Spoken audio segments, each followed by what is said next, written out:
نننی ټاپک زموږ سره دی ریلیټیو اټامک ماس. دا د کلاس 9 د کیمستري ټاپک دی.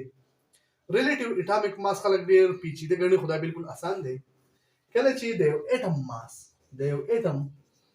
ماس چې کله مونږه د کاربن 12 د کاربن 12 د 12مې حصې سره کمپیر کوو، نو جنرال زه به وایم کنه چې when the atomic mass of an element or an atom is compared with the 12th part of carbon 12. 12th part of carbon 12 مطلب چې د کاربن 12 د 12مې حصې سره 1/12 او multiply کاربن 12 د کاربن 12 د 12مې حصې سره چې کله موږ د اټم ماس کمپیر کوو، نو د دې نه چې with respect to carbon 12 څونه ماس راځي، نو دې ته موږ وایو ریلیټیو اټامک ماس. یعنې مطلب دا سره اټم دی، کاربن دی، کاربن موږ 12 حصې چې دی هغه ډیوایډ کړو، لکه 12 حصې شوې دي. دا شوې زموږ سره 1 2 3 4 5 6 7 8 جدا شو 9 10 11 12. نو دا چې دا کاربن موږ په څو حصو کې ډیوایډ کړو؟ په 12 حصو کې.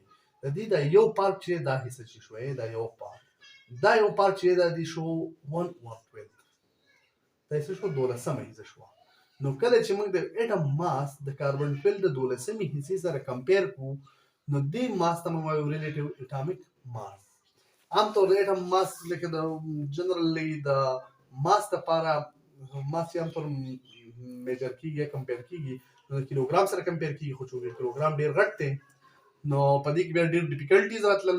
نو ساینټیسټو دا فیصله وکړه چې د اټم ماس چې وړوکی دی د هغې لپاره یو وړوکی سیز ایز ا سټینډرډ کنسیډر کوو. نو بیا یې کوم شیز کنسیډر کوو؟ سټینډرډ کاربن 12 د دې لپاره ایز ا سټینډرډ واغست، خو بیا د کاربن 12 12مه حصه چې دا، نو د دغې سره د اټم هغه ماس چې دی هغه کمپیر کوي، او دغې ماس ته موږ وایو ریلیټیو اټامک ماس. اټامک ماس یونټ اټامک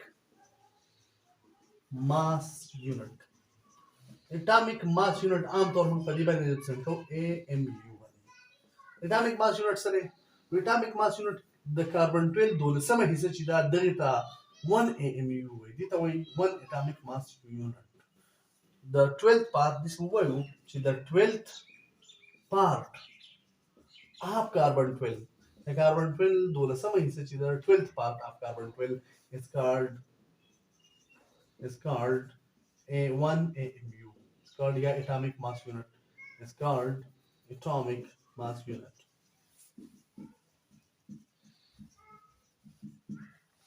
نو عام طور د الیمنٹ د ماس چې د کاربن 12 د 12مې حصې سره کمپیر کېږي. ما تاسو ووایي د ګرځم سره یو کاربن دی، دا په 12 حصو کې ډیوایډ کړو. داسې ټیک شو، 12 حصې شوې، د دې ایکول 12 پارټ شو، 12 پارټس. نو د دې دا 12 پارټ شو، نو په دې کې دا یو حصه چې دا دی د 12 پارټ اف کاربن 12. نو دا 12 پارټ اف کاربن 12 چې دی ته موږ وایو دا 12مه حصه چې ته موږ وایو 1 AMU. 1 AMU سره د کاربن 12 12مه حصه چې دا 1 AMU دی. اوس دا موږ عام طور موږ وایو چې دا 1 AMU به څونه وزن یي، لکه موږ یې جنرال کنسیډر کوو د کیلوګرام په ریسپیکټ باندې، چې د دې به د څونه کیلو به یا څونه کم به د کیلو نه. نو موږ دا خبره کوو چې 1 AMU به څه برابر دی. د دې د کیلکولیشن لپاره جنرالي زه تاسو وایم چې موږ کله کاربن 12 راوالو، کاربن 12 څونه یې راوالو؟ 1 مول یې راوالو. څومره راوالو؟ 1 مول یې راوالو. 1 مول. نو 1 مول خو تاسو پته ده کنه چې دا به څو ګرام وي. نو تاسو کاربن 12 د اټامک ماس 12 دی، نو چې دا موږ ګرام کې ریپرزنټ کوو، دا به دی 1 مول، چې مطلب 12 ګرام چې دی دا د کاربن 12 1 مول دی. مطلب دا چې 12 ګرام کاربن راواخلئ، نو تاسو دې مطلب دا شو چې تاسو 1 مول کاربن راواغستو. تاسو 12 ګرام کاربن راواخلئ، دې مطلب دا شو چې تاسو 1 مول کاربن راواغستو. او دا موږ وروسته هم وایو چې 1 مول کې څومره پارټیکلز دي، یعنې مطلب په 1 مول کې یو اوګاډو نمبر یو، دا څه برابر دی 6.023 and 10 raised to the power 23. مطلب دا چې 1 مول کاربن 12 راواغستو، مطلب 12 ګرام کاربن راواغستو. 12 ګرام کاربن تاسو راواغستو، 12 ګرام کاربن راواغستو، مطلب دا چې 1 مول کاربن شو. 1 مول کاربن څومره کاربن اټمونه وي؟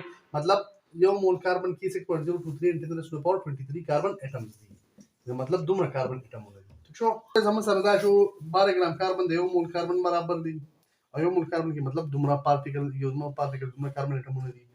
یو کاربن اټم چې دی یو 1 کاربن اټم یو کاربن اټم به د څونه ماسي د یو کاربن اټم نو دا به موږ داسې ووایو چې یو کاربن اټم به برابر وي د 12 ډیوایډ بای 6.023 ان 10 raised to the power 23 نو مطلب یو کاربن اټم ماس څومره شو دا زموږ سره شو 1 point دا چې موږ حل کړو دی نه راځي 1.99 and 993 and 10 to the power minus 23 ګرام نو مطلب دا زموږ سره د یو کاربن اټم ماس چې دی هغه معلوم شو خو موږ معلومو چې 1 AMU به څومره وي نو دا خو د یو کاربن ماس شو موږ ته د دې خبرې پته ده چې په یو کاربن کې یو کاربن چې دی مطلب په دې کې 12 AMU دي په یو کاربن کې 1 کاربن کې څومره دي 12 AMU دي او د یو کاربن ماس چې دی دا برابر شو اوس موږ